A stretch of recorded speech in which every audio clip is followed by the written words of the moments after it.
Salut, j'espère que tout le monde va bien. Aujourd'hui, je vous retrouve dans le Clubhouse pour vous parler des jeunes de l'élevage puisque pour cet automne, il y a beaucoup de choses qui vont se passer pour les loulous et ça a déjà commencé la semaine passée. Donc aujourd'hui, je vais vous parler un petit peu des rendez-vous qu'ils vont avoir puisque ça va être pas mal chargé pour eux. Et aussi, on prendra le temps à la fin de la vidéo de parler un petit peu de Minas et de Numénor puisque les deux vont travailler et donc on va un petit peu prévoir ce qui va se passer pour eux grâce au bullet agenda et aussi au weekly planner puisque j'ai déjà une vague idée de ce que j'aimerais et les étapes où je sais que j'aimerais arriver avec eux.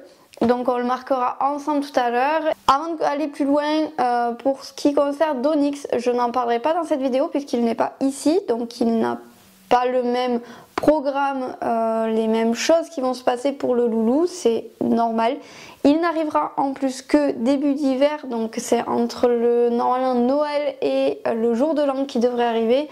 Donc voilà, pour l'automne, je ne sais pas ce qui est prévu pour lui. Je sais qu'il y a des choses qui vont se passer, mais je ne sais pas dans quel ordre l'éleveuse a décidé de le faire. On commence du coup avec le rendez-vous de la semaine passée. Donc c'était tout simplement un rendez-vous maréchal. Donc il y a eu Oyalea et Haute-Gilead qui ont fait leur tout premier parage. Donc on a fait complet. Jusqu'à présent, on faisait d'abord les antérieurs puis après les postérieurs avec les poulains de Gateway puisque Gateway est un petit peu compliqué au parage et donc ça découle sur ces poulains parce que les poulains voient comment fait leur mère et du coup ils sont un petit peu pareils. Voilà, c'est normal en soi.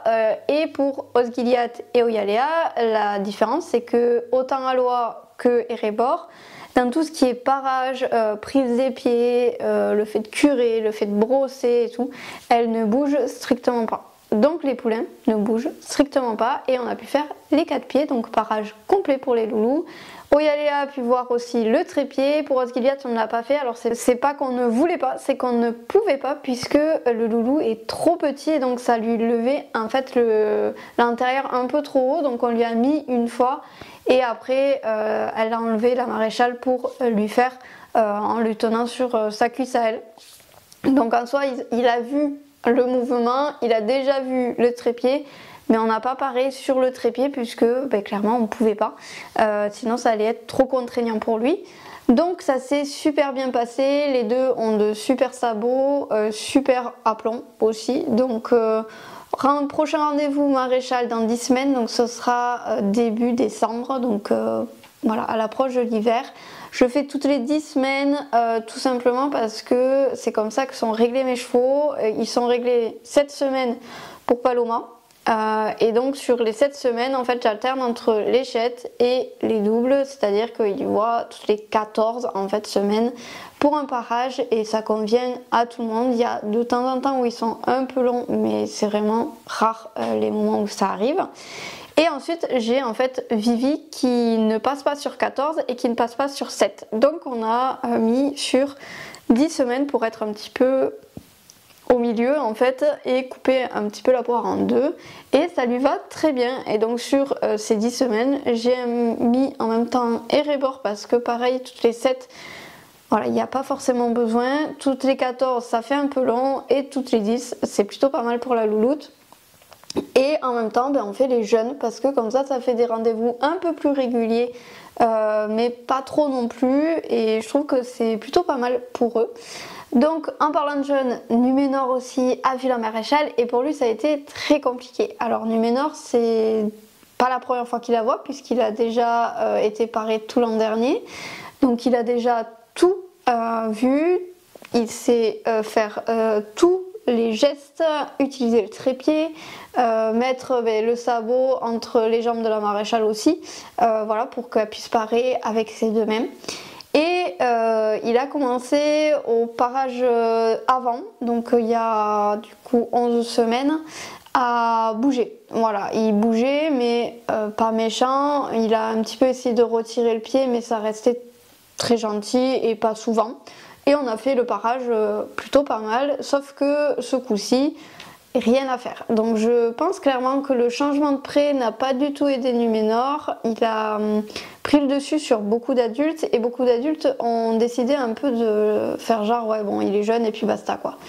Et malheureusement il a pris un petit peu trop la confiance ce poney, un gros melon aussi et en fait clairement il a été insupportable avec nous. Alors il reste toujours très respectueux parce qu'il sait la différence entre ses congénères et les humains. Ça je lui ai vraiment bien expliqué parce que petit il avait un petit peu de difficulté à le comprendre. Donc ça il n'y a pas de souci, il n'a jamais fait un geste déplacé ni rien. Mais par contre il agissait exactement comme avec les autres poneys, c'est-à-dire que bah non j'ai pas envie et puis tu me forceras pas et puis je vais te pousser parce que j'ai envie de passer. Bref, c'était vraiment pas de la mauvaise volonté, mais montrer qu'en fait il avait juste pas envie de faire ça. Et le problème, c'est que le parage pour moi c'est quelque chose de voilà, très important. Et donc on a dû s'adapter à lui, on a fait quand même le parage complet. Ça on n'a vraiment pas coupé parce que il connaît, voilà, donc il sait faire et il sait tout comme il faut faire. Mais on a un petit peu adapté, donc la maréchale ne faisait que le parage à une main pour tenir son pied parce qu'il ne voulait absolument pas qu'elle le mette entre ses jambes pour pouvoir parer. Ensuite on a fait des pauses un petit peu plus, on a pris le temps parce que monsieur était compliqué, on a même essayé au tout début de le laisser manger pendant qu'on faisait le parage. Rien à faire, il voulait pas. Le souci avec Numénor c'est qu'il est hyper souple. Donc quand il veut récupérer son pied, il arrivera toujours à trouver un moment pour le récupérer. C'est vraiment une anguille ce poney et donc c'était même pour nous compliqué à gérer, même si on a l'habitude du poney. Moi j'ai l'habitude que quand il monte je le tords pour qu'il redescende, des choses comme ça. On lui a même remis la longe autour du cou parce que j'ai dû faire autour du nez pardon, parce que j'ai dû faire ça il y a dans la semaine passée aussi puisqu'il s'était cabré, il avait failli se renverser, retrouver les quatre pieds en l'air dans la clôture. Donc du coup j'avais mis ça pour lui expliquer qu'en fait quand il cabrait ça allait être vraiment inconfortable et donc j'ai essayé de refaire pareil sauf qu'en fait il y a toujours un moment où je relâche parce que lui relâche et à ce moment là il bougeait la tête et il arrivait à s'enlever la longe. Donc au bout de 10 minutes j'ai dit bon c'est bon on va arrêter là, on va l'attacher et donc c'est la première fois que le loulou a été à la tâche. Donc là ça remue pas mal pour lui depuis 2 semaines. Et du coup avec mon attache à double anneau avec du coup la stalle qui est sécurisée des 3 côtés, en fait il ne peut pas tirer au renard. Quand il cabre il est tenu par 2 longes, donc là j'avais laissé la longe juste en dessous aussi, donc où moi je tenais, que j'avais attaché aussi à un anneau mais que je tenais en dessous pour le redescendre dès qu'il voulait se cabrer, pour vraiment lui expliquer que non. Et donc on a réussi à faire le parage tant bien que mal. Ça a été comme j'ai dit long, on a pris le temps, mais en tout cas on a fait le parage. Donc pour moi sur ces moments là où c'est des soins qui sont importants, parce qu'on a tous vu des photos de poneys qui ont des sabots qui se retournent carrément, qui ont mal, etc. Ben pour moi c'est quelque chose qu'il n'a pas le choix. En fait ça on est obligé de le faire et du coup je le fais tenir jusqu'au bout pour y aller. Donc ça a été un petit peu compliqué mais maintenant ça va mieux. On travaille, donc je le sollicite 2 fois par semaine dans le pré où je vais avec lui dans le pré et par exemple je vais juste le brosser donc avec la main, le gratouiller, lui mettre de la crème sur les petits pets qu'il s'est fait parce que il fait un petit peu n'importe quoi vu qu'il a changé de pré. Il a ici été un petit peu remis à sa place par Erebor, ça lui a fait le plus grand bien puisque maintenant il est tout calme au pré. Et également ce matin par exemple juste avant de vous prendre je suis allée lui mettre le licol parce que les dernières fois où je suis allée mettre le licol il essayait de partir. Donc là j'y suis allée pour juste mettre le licol, enlever, mettre le licol, enlever. J'en ai profité puisque la deuxième fois où j'ai mis le licol il s'est laissé complètement faire. Déjà de 1 il est venu aussi me voir au tout début de la séance, donc ça fait plaisir puisque les dernières fois il a fallu que j'aille le chercher. Là il est venu de lui-même. Et du coup le but c'est de lui rappeler en fait que ça peut être agréable d'être avec l'homme et qu'on fait des choses ensemble et que c'est toujours agréable. Et surtout pour lui, beaucoup plus agréable si il le fait avec envie et qu'il participe en fait tout simplement parce qu'on l'embête moins longtemps et surtout on prend du plaisir tous les deux. Donc là ça s'est super bien passé, donc il va avoir des petites sollicitations comme ça. Et là ce matin j'ai fait le licol puisque demain on a le prochain rendez-vous qui est tout simplement le rendez-vous vétérinaire et le loulou va avoir sa 3e injection, donc il va falloir que je le licole et qu'on lui fasse quelque chose de pas agréable. Donc voilà pourquoi là j'ai aussi un petit peu demandé les hanches, bouger les épaules, faire reculer pour qu'il y ait un petit peu de sollicitation, c'est ce que on va dire il va y avoir avec la vétérinaire. Même si c'est différent puisqu'elle va l'ausculter puis après lui faire l'injection, au moins ça reste un petit moment où on essaie de ne pas faire que de l'agréable et donner le bonbon, mais qu'il y ait un petit moment où on a quelque chose de pas trop agréable et derrière on va avoir une récompense si on a été sage dans tous les cas.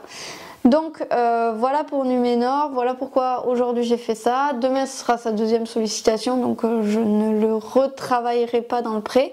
Et il est prévu qu'une fois par semaine, je le sorte du pré. Donc tout à l'heure, on prévoira avec le weekly planner ce que j'ai envie de faire par semaine pour lui, sachant que on va pas aller très loin vu que il a beaucoup là, avancé en peu de temps, en une semaine finalement, et donc voir ce qu'on peut faire avec lui. Mais dans tous les cas, on ne rentre pas vraiment dans le travail. Le but c'est de lui apprendre à aller à la tâche, à aller en carrière, à faire une petite routine en fait quand on sort tout simplement, lui faire découvrir aussi ou redécouvrir les lieux, les éléments qui les entourent, les accessoires. Et petit à petit qu'on puisse lui faire le pensage à la tâche sans qu'il y ait prise de tête et autres. Bref, la suite de l'éducation tout simplement qui est prévue pour lui. Donc je vais vous donner un petit peu le timing que j'aimerais me respecter avec lui tout à l'heure. Donc demain en plus de Numénor sera vu Oyalea et Osgiliath puisque vont commencer la primo, donc on va faire la première injection et en même temps Osgiliath va être castré. Voilà, c'est une décision qui a été prise dès qu'il est né, il n'était pas prévu que le loulou reproduise un jour, donc il n'y a pas nécessité qu'il reste entier plus longtemps que ça. Et l'avantage de le faire jeune, je le rappelle, c'est tout simplement que tout est tout petit, donc les incisions sont vraiment toutes petites, ça se referme hyper bien, hyper vite, il n'y a pas de souci et moi c'est pour ça que je le fais aussi jeune, sachant qu'en plus là, il y a la mère avec lui qui va être présente pendant l'intervention et qui va lui rapporter un petit peu de confort pendant qu'on va lui faire tout ça. Suite à ce rendez-vous, on aura un mois après la 2e injection pour les loulous, donc Oyalea et Osgiliath, qui seront faits en même temps que la moitié de mon troupeau qui est fait sur novembre, puisque j'ai depuis très longtemps mis en place une venue en novembre pour des vaccins et une venue en mai, avril-mai pour les vaccins aussi.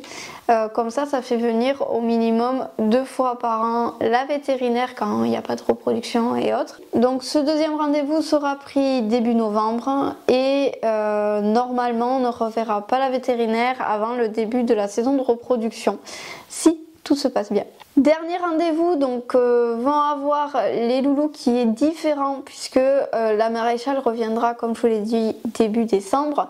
C'est tout simplement fin novembre, le 27 novembre exactement, où on va voir l'ostéopathe. Donc pareil, là ça va être les 4 jeunes qui vont le faire. Donc Minas va y aller. Là pour l'instant Minas est réglée avec les grands, ça y est, elle est passée sur le roulement grand pour la maréchale et niveau vaccin, elle est du coup sur le lot de avril si je ne dis pas de bêtises, avril-mai. Donc on a pas d'autre chose à demander à Minas à part ce rendez-vous ostéo qui est fait exactement précisément pour elle puisque la louloute va être débourrée pendant l'hiver. Donc Minas va sur ses 3 ans en 2025 et vous le savez, il y a ce modèle allure qui se prépare, sachant que les 3 ans c'est une épreuve montée. Donc je peux le faire en non monté, sauf que pour l'instant j'ai pas de contre-indication, donc j'y vais monter. Je suis aussi d'un très petit gabarit, donc ce qui me permet de pouvoir aussi monter et débourrer mes poneys facilement, puisque pour vous donner une ordre d'idée, je ne fais que 37 kg. Et oui, du coup, je ne représente pas un gros poids sur les poneys, et ça me permet de pouvoir avoir les feux verts si eux, de leur côté, tout va bien. Donc là, on a déjà le feu vert de l'ostéo par rapport à ce qu'elle avait vu de Minas en février pour commencer le débourrage, sachant que là, elle a bien changé morphologiquement. Donc il est prévu que Minas commence le montoir avant le rendez-vous ostéo, et que derrière le rendez-vous ostéo on commence les allures, donc le pas, etc., se déplacer sur son dos. Donc pour moi c'est très important de commencer à avoir ce rendez-vous qui se mette en place, puisque normalement l'ostéo venait 2 fois par an. Cette 3e venue, c'est vraiment pour les jeunes par rapport au débourrage. Pourquoi? Parce que pour moi il est très important d'être sûr que le poney n'a pas de douleur avant d'y monter dessus. Donc là, tout ce qui va être montoir, etc., c'est vrai que c'est quelque chose qui n'est pas forcément agréable, qui est un moment que les poneys apprennent énormément. Et moi, je fais le montoir en 5 ou 6 séances en fait. Je ne monte pas directement dessus. Je prends le temps, et du coup c'est pour ça que je commence avant qu'il y ait l'ostéopathe qui passe, et ensuite on finira ce montoir et on commencera à marcher au pas juste après, puisque pendant le montoir c'est vrai que je bouge beaucoup. Je leur fais des choses qui sont pas hyper terribles, comme claquer les étrivières, mettre du poids dans les étrivières, donc que d'un côté, chose que voilà, ça peut arriver quand on va en balade. En fait, je leur fais tout ce qui va être le désagréable qu'ils peuvent voir plus tard dans leur vie avec les cavaliers, voilà, qui ne sont pas forcément initiés ou qui sont en cours d'initiation. Quand on doit descendre en balade et qu'on n'a rien pour monter, on est obligé de monter directement à l'étrier. Donc c'est pour ça que je fais toujours mon montoir du sol, et vous le verrez, je pense que j'essaierai de vous filmer quelques extraits. Mais en tout cas, voilà, il va y avoir ce rendez-vous pour être sûr que tout soit bon, qu'on remette aussi un petit peu du confort dans son corps avant de commencer vraiment le travail monté entre guillemets. Donc maintenant que je vous ai donné tous les rendez-vous des loulous, on va parler un petit peu de sevrage, puisque Osgiliath et Oyalea vont commencer le sevrage, et en vrai ils l'ont déjà un petit peu commencé. Ils sont habitués à être séparés de leur mère pendant qu'elles vont travailler. Donc en fait ça va être tout simplement la continuité de sortir plus régulièrement les juments, un peu plus longtemps pour Alois, et ce sera Osgiliath qui sera sevré en premier, et je pense que ce sera pendant les vacances de la Toussaint. Voilà, donc lui il gardera ce même rythme, et Alois ira dans le pré club rejoindre ses copains. Voilà, donc elle va très bien, elle a repris tout le poids qu'il fallait qu'elle reprenne, elle a bien repris sa musculature aussi, il manque encore un peu mais on est sur la bonne voie. Donc le sevrage lui fera vraiment du bien, puisqu'on repartira vraiment sur on va dire là où elle en était. Pour ce qui est du sevrage, du coup c'est eux qui commencent, parce que ils ont ce tempérament d'être plutôt solitaire. Voilà, Alois ne l'appelle pas du tout quand elle va travailler, ou de temps en temps elle va lui répondre, mais c'est très très rare. Osgiliath ne vient même plus l'accompagner. Quand il rentre dans le pré, il vient la voir, mais au pas c'est très tranquille. Alors qu'Oyalea, il y a vraiment ce manque, en tout cas qu'on le sent. Elle appelle, mais c'est pas excessif non plus. Mais en tout cas, il y a des fois quand on travaille dans la carrière, de temps en temps, elle appelle un peu sa mère. Erebor, par contre, elle, il n'y a pas de souci, elle est ok pour partir. Elle sait en fait, avec l'expérience qu'elle a, que en fait, elle sort du pré, elle travaille, puis elle rentre. Elle sait qu'elle la retrouvera. Et Oyalea, c'est ce travail à faire pour qu'elle comprenne qu'en fait, voilà, maman ne sera jamais très loin. Et en plus, le but, c'est qu'elle continue à vivre ensemble. Donc il n'y aura pas vraiment de séparation, c'est juste qu'on essaie de diminuer en fait la production de lait, et petit à petit que Oyalea lâche la mamelle. Pour ce qui est maintenant du travail des loulous, donc je vais prendre tout simplement le Weekly Planner pour vous donner un petit peu une ordre d'idée. Donc là, concernant, donc on est ici, hop, concernant cette semaine, donc on a pour Numénor, donc je vais le mettre, allez, cette couleur là, donc Numénor, il y a Veto, vaccin, et j'aimerais le sortir, juste l'amener dans l'écurie, juste histoire de le ramener, faire une petite chose et repartir. Mais vraiment pas le mettre à la tâche ni rien. J'aimerais commencer la tâche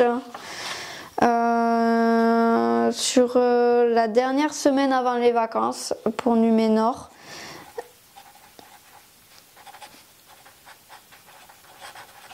Et ensuite commencer la carrière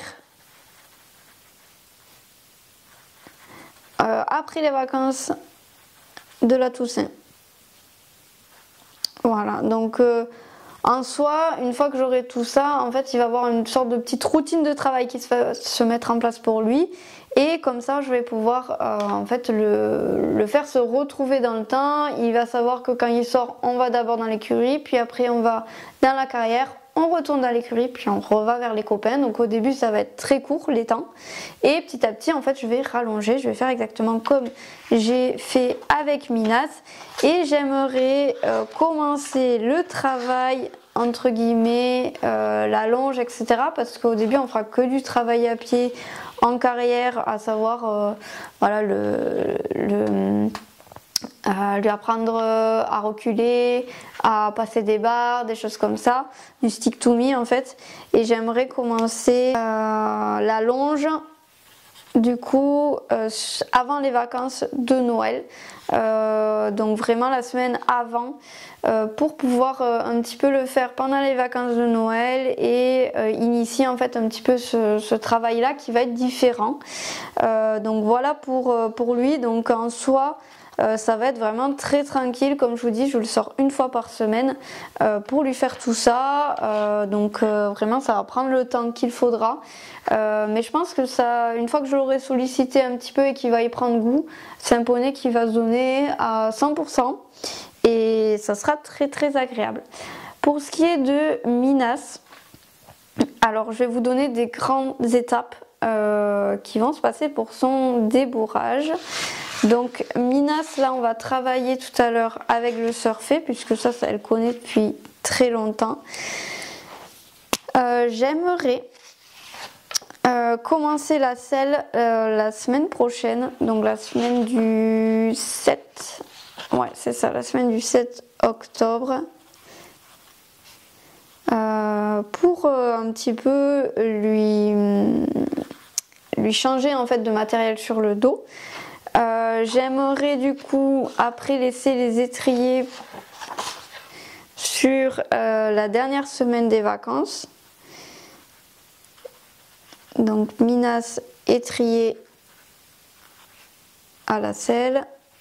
Donc les étriers, c'est vrai qu'il y en a qui aiment, il y en a qui n'aiment pas. Moi en tout cas, en étant on va dire dans le travail de futur poney de club, on sait qu'on perd tous les étriers beaucoup de fois et que du coup c'est un petit peu pour lui mettre du mouvement. Alors ouais, ça claque, etc. Sauf que le jour où ça nous arrive quand on est dessus, s'il n'a pas l'habitude, c'est la catastrophe assurée. Donc c'est pour ça que je le remets. La semaine suivante, du coup, je commencerai à lui mettre le filet. Voilà, donc ça va être la semaine du 4 novembre pour vous donner une ordre d'idée. Et en même temps, la semaine d'après, commencer le montoir. Alors comme je vous ai dit, le montoir, je le découpe en plusieurs parties, à savoir que là ça va être vraiment mettre un petit peu à la fin de la séance. En fait je vais faire ma séance et après je vais juste aller à côté d'elle, bouger les étrivières, mettre un peu de poids gentiment dans les étriers, m'arrêter là. La séance d'après ça va être bouger plus fort les étrivières, qu'il n'y ait pas de réaction, mettre du poids, taper un peu sur le haut de la selle. La séance d'après ça va être faire la même chose, mettre davantage de poids en fait sur les étriers. Donc là je suis déjà à 3 séances. 4e séance, généralement je mets vraiment tout mon poids, c'est-à-dire que je lâche un petit peu mes pieds du sol pour vraiment mettre tout le poids dans les étriers des deux côtés, faire vraiment du bruit, des choses comme ça. 5e séance, je commence à sauter à côté du poney, donc faire des mouvements un peu plus brusques, taper en plus sur la selle. En fait, c'est pour un petit peu leur habituer à ce que des fois, quand le cavalier est un peu bousculé sur leur dos, ça risque de faire ça. Voilà, donc c'est très grossi. Mais en attendant, c'est ce qui peut arriver un jour, donc c'est vrai que je le mets en place. Voilà, taper sur, un petit peu sur l'encolure, sur la croupe, parce que des fois on réceptionne aussi, on n'est pas forcément sur la selle. Donc c'est que voilà, elle ne fasse pas de gestes méchants à ce moment-là. Et ensuite, 6e séance, généralement je commence à mettre par exemple mon genou dans l'étrier, faire le sac à patates. Donc en fait, ça je le fais à la suite, je vais la sortir 2 fois par semaine. Donc c'est des choses que je fais pour que ce soit en fait routinier et que ça la désensibilise un maximum. Et on aura du coup le passage ostéo et normalement la semaine après, donc ça nous ramène la semaine du 2 décembre, donc tout début décembre, ça va être vraiment début des allures montées, donc le pas.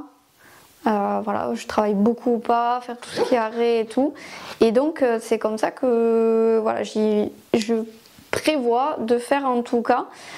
Donc dans tous les cas, je pense que je vous ferai des vidéos un petit peu récap par mois pour vous dire où j'en suis, qu'est-ce qu'on a fait, etc. J'essaierai d'illustrer ça, mais c'est vrai que c'est compliqué. Je pense que sur les dernière séance où je commencerai à faire le montoir, etc., je demanderai à ma soeur de venir à chaque fois parce que ça fait aussi une sécurité à côté, mine de rien, parce que généralement ça se passe toujours très bien, les poneys voilà, sautent pas en l'air ni rien, mais en tout cas ça permet aussi de pouvoir être filmé et donc de pouvoir vous faire du contenu, donc n'hésitez pas aussi à me faire un retour commentaire si ça vous intéresse. Et voilà ce qui est prévu pour cet automne, donc comme vous le voyez c'est assez rempli. Dans tous les cas je vous emmènerai avec moi voilà, sur des vlogs dès la semaine prochaine. Je pense que je vais reprendre un petit peu les vlogs pour pouvoir vous illustrer ça un petit peu. Donc c'est vrai que là cette année c'est compliqué, là je vous filme, il faut que je monte la vidéo pour ce soir, donc ça va, c'est face cam, donc j'aurai pas trop à me reprendre, mais en tout cas c'est vrai que j'ai un planning assez chargé en termes de cours. Là j'ai le mercredi matin, je peux vous emmener avec moi mais ça fait un peu juste. Je sais que là ce dimanche je vais pouvoir filmer le matin, vous amener un petit peu avec moi, mais c'est vrai que le jeudi c'est un jeudi sur 2 où je vais pouvoir filmer. Bref, il faut que je m'organise encore parce que c'est pas tout simple, mais en tout cas je vais essayer de garder le cap d'une vidéo par semaine parce que c'est un rythme que j'aime bien avoir. Et de temps en temps vous aurez des face cam parce que le temps se prête pas au vlog et que des fois c'est plus facile aussi de monter une face cam comme ça. D'ailleurs il y en a une autre qui va arriver concernant les key riders que je vais vous parler et le travail des rebords, puisque il y a pas mal de choses qui ont bougé et beaucoup de choses qui ne se feront pas malheureusement parce qu'il y a des annulations, etc. Donc je pense que je vais vous en reparler aussi pour vous donner aussi un petit peu un retour sur ce que je fais avec Rebord et où on en est actuellement toutes les deux. Bref, voilà, je pense que ce sera, si j'ai pas le temps de faire le vlog, pour la semaine prochaine, et si j'ai le temps de faire le vlog, ce sera pour dans 2 semaines. Bref, j'espère en tout cas que vous, de votre côté, tout va bien, que vous avez réussi à reprendre le rythme comme il faut. Moi, je vous avoue que je cherche encore parce que tout est différent. Et voilà, il y a le Clubhouse aussi qui rend les choses très différentes. Je ferai un tour d'ailleurs sur le prochain vlog, promis. Et sur ce, moi je vais me mettre au travail, enfin me remettre au travail. Et je vous dis à la semaine prochaine pour une nouvelle vidéo. Bye!